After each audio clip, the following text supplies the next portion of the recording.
Mga kababayan, huwag nyo nang hanapin ang mga pulis sa presinto sapagkat kami ay nasa inyo ng mga telepono.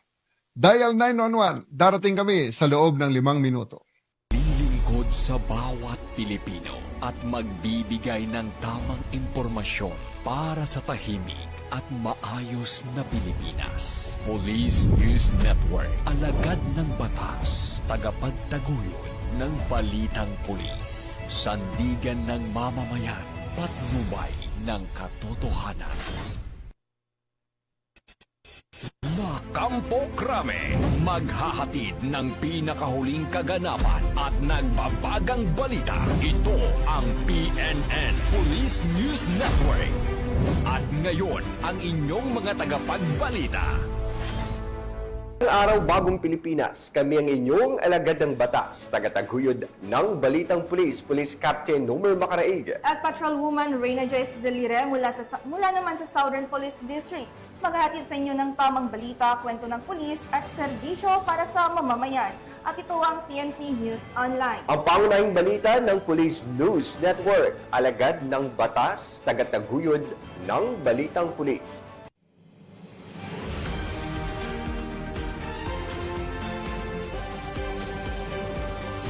Narito ang mga balitang dapat niyong abangan. Top 8 Provincial Most Wanted Person tiklo sa patong-patong na kaso sa Pangasinan.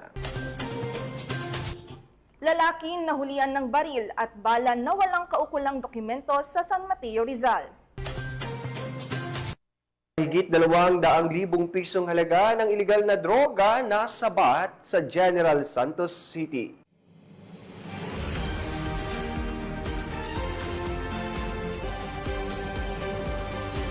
Ito ang mga balitang hatid ng ating PNN correspondent sa iba't ibang panig ng bansa.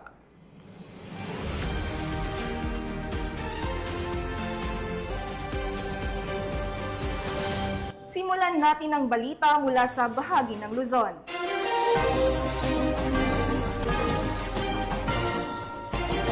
Timbog sa isinagawang magkahiwalay na operasyon ng 2 lalaking wanted person ng Warrant and Subpoena Section ng Las Piñas City Police Station dahil sa mga kasong panggagahasa at pagnanakaw sa Las Piñas.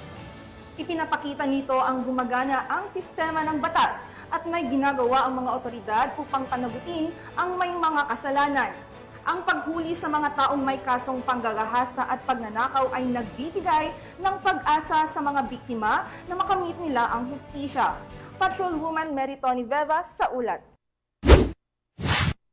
Sa magkasunod na operasyon ng Warrant and Subpoena Section ng Las Piñas City Police Station ay naaresto ang 2 nakalista bilang top most wanted person sa nasabing lungsod nitong Huwebes lang. Pasado 2:00 ng hapon sa Receiver Street, CAA BF International Village nang maaresto ang top 3 most wanted na si alias Edgardo, 60 anyos. Dahil sa kaso nitong rape at acts of lasciviousness na may kabuoang piyansang halaga na 380,000 pesos. Samantala, sumunod naman sa kulungan ang sales agent na akusadong si alias Zhao, 25 taong gulang, residente ng Barangay Talon 4 at tinaguri ang rank 6 most wanted dahil sa kasong theft na may inirekomendang piyansa na 120,000 pesos. Ito ay dahil sa bisa ng warrant of arrest na inisyu ng magkaibang korte laban sa 2 akusado na ngayon ay pansamantalang nasa kustodiya ng nasabing istasyon para sa tamang disposisyon habang hinihintay ang pagpapalabas ng commitment order mula sa korte. Mula dito sa Southern Police District, ako ang inyong PNN correspondent, Patrolwoman Meritoni Veva, alagad ng batas, tagataguyod ng Balitang Pulis.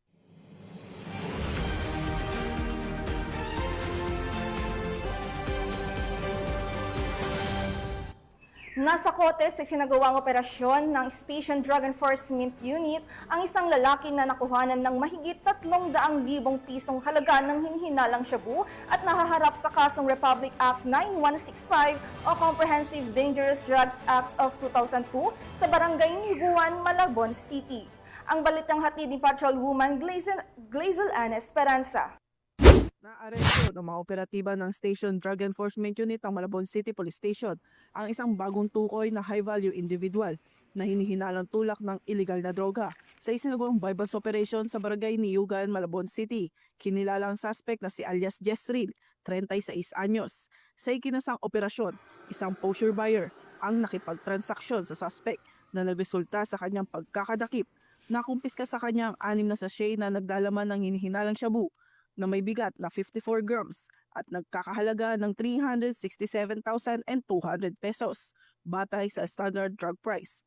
Ang pagkakaaresto sa suspect ay bahagi ng pinaigting na kampanya ng Northern Police District laban sa illegal na droga. Siya ay nahaharap sa kasong paglabag sa Section 5 at Section 11 ng Article 2 ng Republic Act 9165 o ang Comprehensive Dangerous Drugs Act of 2002. Mula rito sa Northern Police District, ako po ang inyong PNN correspondent, Patrolwoman Glycelan Esperanza, alagad ng batas, tagataguyod ng Balitang Pulis. Maraming salamat, Patrolwoman Esperanza. Balita naman mula sa Rizal, na aresto ang isang lalaki matapos mahulihan ng baril at mga bala sa isinagawang search warrant operation ng San Mateo PNP sa Barangay Banaba, San Mateo, Rizal. Patrolwoman Joanna May Rosario sa report. Laki ang naaresto at nakuhan ng baril at mga bala sa matagumpay na operasyon ng San Mateo Municipal Police Station. Isinagawa ng mga otoridad ang operasyon bandang umaga sa Barangay Banaba sa tahanan ng sospek na kinilala na si alias Bombay, 48 taong gulang, isang driver at residente ng nasabing barangay. Sa isinagawang paghahalukog, nakumpiska mula sa loob ng isang sling bag ang isang caliber 45, Armscore 1911 pistol, ilang bala ng caliber 45, isang magazine at isang holster. Kasalukuyang nasa kustodiya na ng San Mateo PNP ang sospek at nahaharap sa kasong paglabag sa Republic Act 10591 o Comprehensive Firearms and Ammunition Regulation Act. Patuloy ang kampanya ng Rizal PNP laban sa mga iligal na armas bilang bahagi ng kanilang layunin na panatilihin ang kapayapaan at kaayusan sa komunidad. Mula dito sa Calabarzon, ako ang inyong Police News Network Correspondent, Patrolwoman Joanna May C. Rosario, alagad ng batas, tagataguyod ng Balitang Pulis. Maraming salamat, Patrolwoman Rosario. Naging makabuluhan ng isinagawang 2-day Barangay Peacekeeping Action Team Enhancement Training na nilakuhan ng mga BPATs mula sa 10 barangay na may layuning palakasin ang kanilang kaalaman, kakayahan sa pagpapanatili ng kapayapaan at kaayusan sa komunidad. Nakikibalita dyan si Patrolwoman Charlene Rose Gumangan. Ng Asipulo Municipal Police Station ang 2 days Barangay Peacekeeping Action Teams Enhancement Training noong Hunyo 25, 26, 2025 sa second floor BFP Conference Hall na Duntug, Asipulo, Ifugao. Nilahukan ang aktibidad ng mga miyembro ng BPATs mula sa 10 na barangay ng Asipulo na layuning palakasin ang kanilang kaalaman at kakayahan sa pagpapanatili ng kapayapaan at kaayusan sa kanilang komunidad. Pinangunahan ang pagsasanay ni Police Captain Lorna B. Butak, Acting Chief of Police ng Asipulo Municipal Police Station, katuwang ang Municipal Local Government Unit ng Asipulo sa pamumuno ni Honorable Archie Liquindo. Nagbigay ng mga lektura at pagsasanay ang iba't ibang unit ng kapulisan at mga kaugnay na ahensya, kabilang ang Explosive and Ordnance Division, Highway Patrol Group, Bureau of Fire Protection, 1st Provincial Mobile Force Company, Ifugao, at iba pang ahensya ng may kinalaman sa seguridad, kaligtasan at kaayusan ng komunidad. Nagsagawa rin ang 1st PMFC Ifugao ng mga demonstration ukol sa tamang paraan ng disarming techniques at unarmed self-defense upang maipakita ang mga praktikal na kaalaman na maaring gamitin sa aktwal na sitwasyon sa barangay. Bilang bahagi ng aktibong partisipasyon, sinagawa ng mga kalahok ang return demonstration kung saan kanilang ipinamalas ang mga teknik at kaalamang kanilang natutunan sa nasabing pagsasanay. Ang gawaing ito ay naglalayong masiguro na hindi lamang nila naunawaan ang mga konsepto sa teorya, kundi na isa sa buhay din nila ito sa praktikal na paraan. Ito ay mahalagang hakbang upang masukat ang kanilang kahandaan at kapasidad sa pagtugon sa mga insidente sa kanilang komunidad. Sa pamamagitan ng aktwal na pagsasanay, mas naipapakita ang kahalagahan ng BPATS bilang katuwang kapulisan sa grassroots level. Tiwala ang Asipulo Municipal Police Station na sa pamamagitan ng patuloy na pagsasanay at pagpapalakas sa mga BPAT, mas magiging epektibo ang pagpapatupad ng batas, pagpapanatili ng kapayapaan at pagbibigay ng agarang tugon sa mga insidente sa barangay. Mula dito sa bayan ng Asipulo, Ifugao, ako ang iyong PNN correspondent, Patrolwoman Charlene Rose Kumangan, alagad ng batas, tagataguyod ng Balitang Pulis. Maraming salamat, Patrolwoman Gumangan. Tiklo ang 48 anyos na lalaki matapos maaktuhan ng mga tauhan ng Manila Police District na nagsasagawa ng iligal na aktibidad, partikular na ang pot session sa isang iskinita sa Tondo, Manila. Patrolwoman Abigail Rojas sa report. Naaresto ng mga tauhan ng MPD Police Station 1 ang suspect na kinilalang si alias Toper, 48 taong gulang na isang truck helper at residente ng Barangay 142 Balutondo, Manila. Ayon sa pulisya, namataan nila si alias Toper sa isang eskinita na nagsasagawa ng iligal na aktibidad habang regular na nagpapatrolya sa paligid ng isang gusali. Sa isinagawang body search, na-recover mula sa suspect ang isang pakete ng hinihinalang shabu na may timbang na 0.2 gramo. Ipinaalam sa suspect ang kaukulang kasong isasampa laban sa kanya sa ilalim ng Republic Act 9165 o mas kilala bilang Comprehensive Dangerous Drugs Act of 2002. Siya rin ay pansamantalang nakakulong sa MPD Police Station 1 Custodial Facility. Mula dito sa Manila City, ako po ang inyong PNN correspondent, Patrolwoman Abigail Rojas, alagad ng batas, tagataguyod ng Balitang Pulis. Maraming salamat, Patrolwoman Rojas. Napasakamay na ng mga otoridad ang tinaguriang top 8 provincial most wanted person na may patong-patong na kaso sa bisa ng warrant of arrest sa Barangay Baybay, Aguilar, Pangasinan. Ibabalita yan ni Police Staff Sergeant John Del Supremo.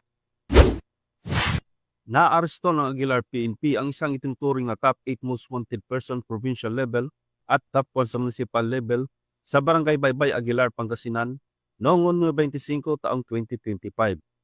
Kinilala ni Police Major Mark Ryan C. Taminaya, officer in charge ng Aguilar Police Station, ang akusado na si alias Paleng, 43 anyos at isang company driver na residente ng nasabing barangay. Ayon pa kay Police Major Taminaya, bandang alas 3:30 ng hapon sa bisa ng warrant of arrest, naresto ang akusado dahil sa mga kaso nitong acts of lasciviousness sa ilalim ng Article 335 ng Revised Penal Code, kaugnay ng Section 5 Paragraph B ng Republic Act 7610 o ang Child Abuse Law, 2 counts of bribe sa ilalim ng Article 266-A Paragraph 1, kaugnay ng Article 266-B ng Revised Penal Code at 2 counts of child abuse sa ilalim ng Section 10 Paragraph A ng Republic Act 7610. Matapos maaresto, dinala ang akusado sa mga Tarim District Hospital para sa kinakailangang medical examination. Sa kasalukuyan, siya ay nasa kustodiya ng Aguilar Police Station para sa disposisyon at naghihintay ng commitment order mula sa korte. Sa pamamagitan ng mabilis at epektibong aksyon, ipinapakita ng Aguilar PNP at kanilang dedikasyon laban sa kriminalidad upang mapanatili ang seguridad, kaayusan at kapayapaan sa kanilang nasasakupan. Mula dito sa Ilocos Region, ako ang inyong PNN correspondent, Police Staff Sergeant John Del Supremo, alagad ng batas, tagataguyod ng Balitang Pulis. Maraming salamat, Police Staff Sergeant Supremo. Tunghayan naman natin ang mga balita mula sa Visayas.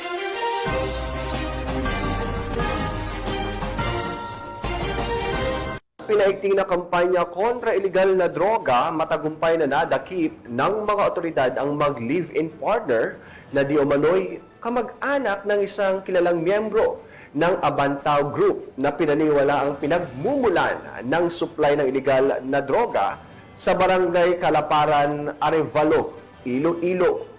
Ang matagumpay na pagkakadakip sa mag-live-in partner na konektado sa isang kilalang miyembro ng Abantaw Group ay isang malinaw na patunay na epektibo ang kampanya ng pamahalaan laban sa iligal na droga. Ipinapakita nito ang determinasyon ng mga otoridad na protektahan ang komunidad at wakasan ang malawakang problema ng droga sa bansa.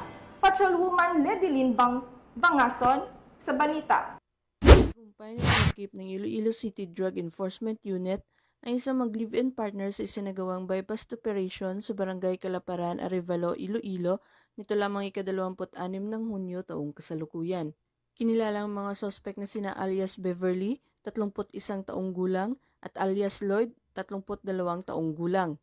Ayon sa kapulisan, si alias Lloyd ay umano'y kaanak ni Jovan Abantaw ng kilalang Abantaw Drug Group na pinaniniwalaang pinagmumula ng supply ng iligal na droga sa lugar. Ang nasabing operasyon ay pinangunahan ni Police Captain Ryan Chris Inot, officer in charge ng Iloilo City Police Station 4, nasamsam mula sa mga sospek ang 4 na sachet ng hinilaang shabu at 2 malalaking sachet ng parehong uri ng iligal na droga na may tinatayang halagang 476,000 pesos batay sa standard drug price. Nasa kustudiya na ngayon ng pulisya ang mga sospek para sa dokumentasyon ng pagsasampa ng kaukulang kaso. Ang mabilis at epektibong aksyon na ito ay patunay na matibay na pamumuno ng ating kapulisan sa pagtugis sa mga nasangkot sa kalakaran ng iligal na droga at ng patuloy na dedikasyon ng PNP sa kampanya laban sa kriminalidad at sa pangangalaga sa kapayapaan at kaayusan sa komunidad. Mula dito sa Police Regional Office 6, ako ang inyong Police News Network Correspondent, Patrolwoman Ledilyn Bansagon, alagad ng batas, tagataguyod ng Balitang Pulis. Maraming salamat, Patrolwoman Bansagon. Nasabat ang 170,000 pisong halaga ng shabu mula sa isang lalaki sa isinagawang bypass operation sa Barangay Eastern Poblasyon sa Alborique, Bohol. Alamin ang buong detalye ng balita mula kay Patrolwoman Annalyn Canoog. Timbog ang isang lalaki matapos itong mahulihan ng 170K na halaga ng pinaghihinalaang shabu. Sa isang bypass operation ay sinagawa ng mga operatiba ng Albuquerque Municipal Police Station sa Purok 6, Barangay Eastern Poblasyon, Albuquerque, Bohol. Alas 10:50 ng gabi dito lamang ka-25 ng Hunyo sa taong kasalukuyan. Kinilala ni Police Captain Jose Leander Velasquez, officer in charge ng Albuquerque Municipal Police Station, Bohol Police Provincial Office ang suspect na si Jose, 22 anyos, residente na Purok 2, Barangay Mansasa, Tagbilaran City, Bohol. Nakuha mula sa suspect ang 5 pakete ng hinihinalang shabu na may kabuang na timbang na 25 na gramo at may tinatayang halaga na 170,000 pesos. Isang pouch, Realme na cellphone, Suzuki Rider at bypass money. Kasong paglabag sa Section 5 at 11, Article 2 ng RA 9165 o Comprehensive Dangerous Drugs Act of 2002. Ang kakaharapin ng suspect na kasalukuyang nakadetain sa nasabing tanggapan. Sa ating bayan po dito sa Albuquerque, Bohol, isang binata po na taga-Tagbilaran City ang ating nasabat at nakuhaan po ng 170K worth of suspected shabu o more or less 25 grams sa ating isinagawang bypass operation pasado alas 10 ng gabi noong June 25, 2025. Nananawagan po ako sa ating lahat ng ating mga kababayan dito po sa ating bayan ng Albuquerque, Bohol na sama-sama po nating puksain ang problema ng illegal na droga. Kung may nais po kayong i-report sa ating himpilan, bukas po ang ating opisina 24/7. At sa isang daya nyo po ng 911, sisikapin po naming matugunan sa lalong madaling panahon ang inyong pangangailangan. Buong determinasyon ng mga kapulisan sa pagtugi sa mga sangkot sa illegal na droga upang mapanatili ang kaayusan at kaligtasan ng komunidad dahil sa bagong Pilipinas, ang gusto ng pulis, ligtas ka. Mula dito sa Central Visayas, ako ang inyong Police News Network Correspondent, Patrolwoman Annalyn Canoog, alagad ng batas, tagataguyod ng Balitang Pulis. Maraming salamat, Patrolwoman Canoog. Narito naman ang mga balita mula sa bahagi ng Mindanao.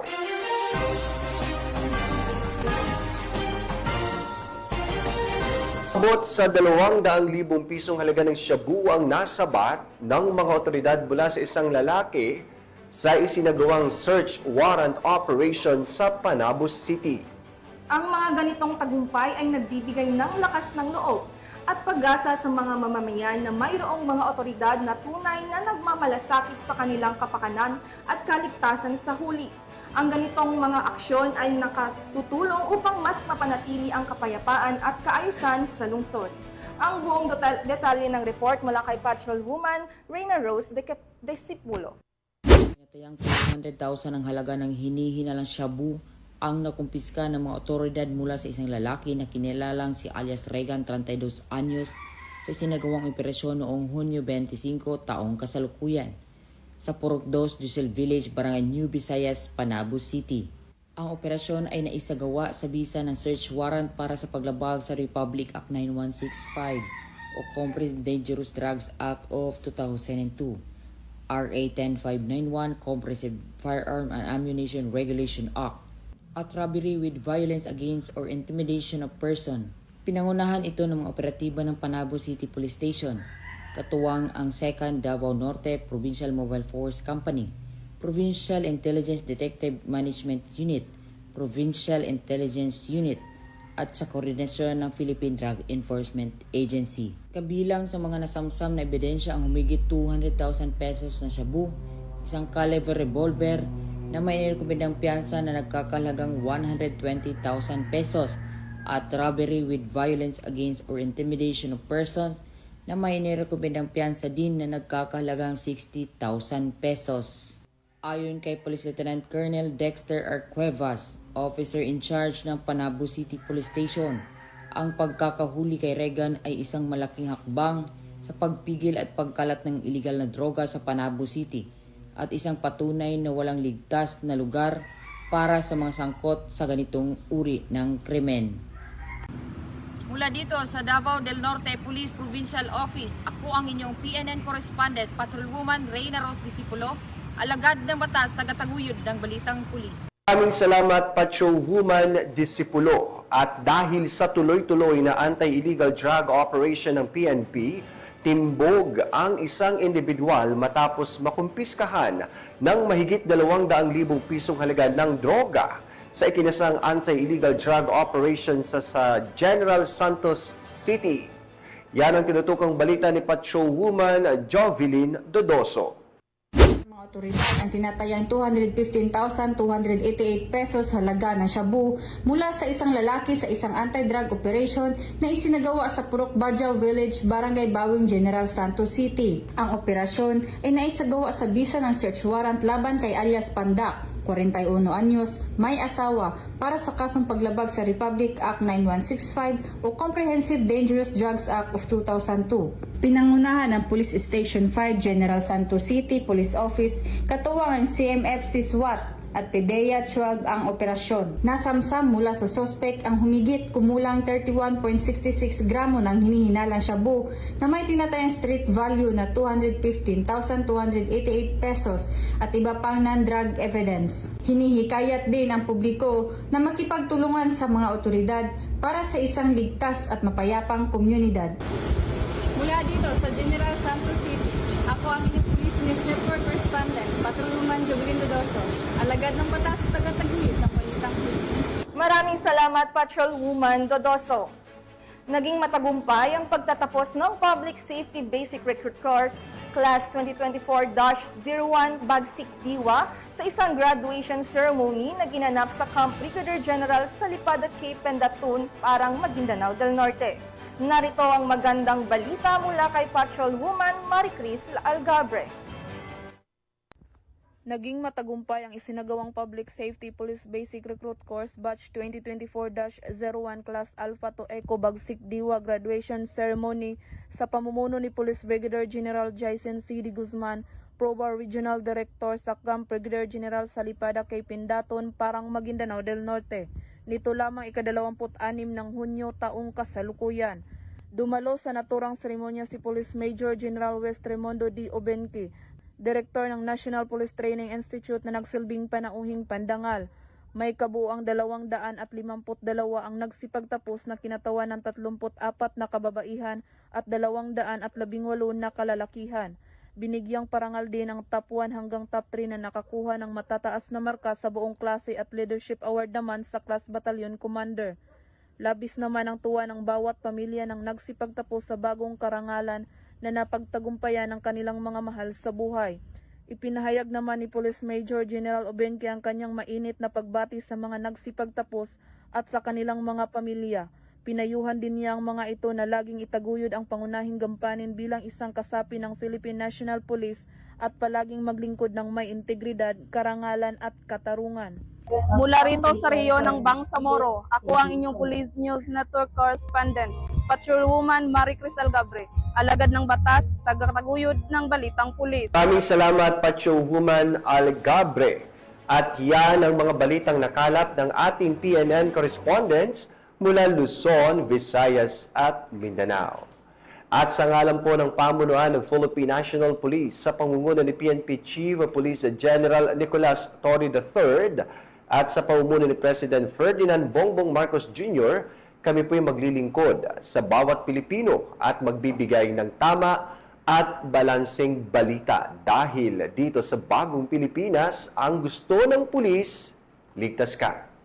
At bilang bahagi ng mas pinabilis at mas pinalawak na emergency response system, muli namin ipinapaalala ang panawagan ni Chief PNP na huwag niyong hanapin ang mga pulis sa mga presinto sapagkat sila ay nasa inyo ng mga telepono, dial 911, darating sila sa loob ng 5 minuto.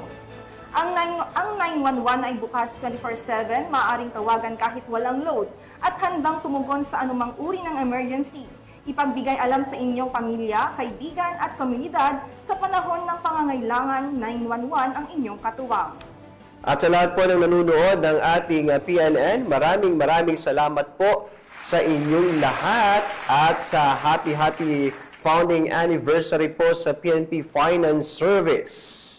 At mula po dito sa tanggapan ng tagapag-ugnay ng Pambansang Pulisya sa pangalan po ng aming Director Police Brigadier General Marvin Josaro, ako ang inyong alagad ng batas, tagataguyod ng Balitang Pulis, Police Captain Nomer Macaraiga. At Patrolwoman Reyna Joyce Dalira ng Southern Police District, maghahatid sa inyo ng tamang balita, kwento ng pulis at serbisyo para sa mamamayan.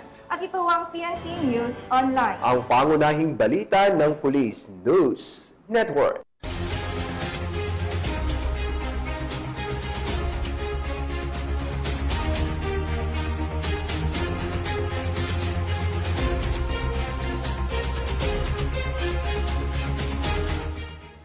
Police News Network, alagad ng batas, tagapagtaguyod ng balitang pulis.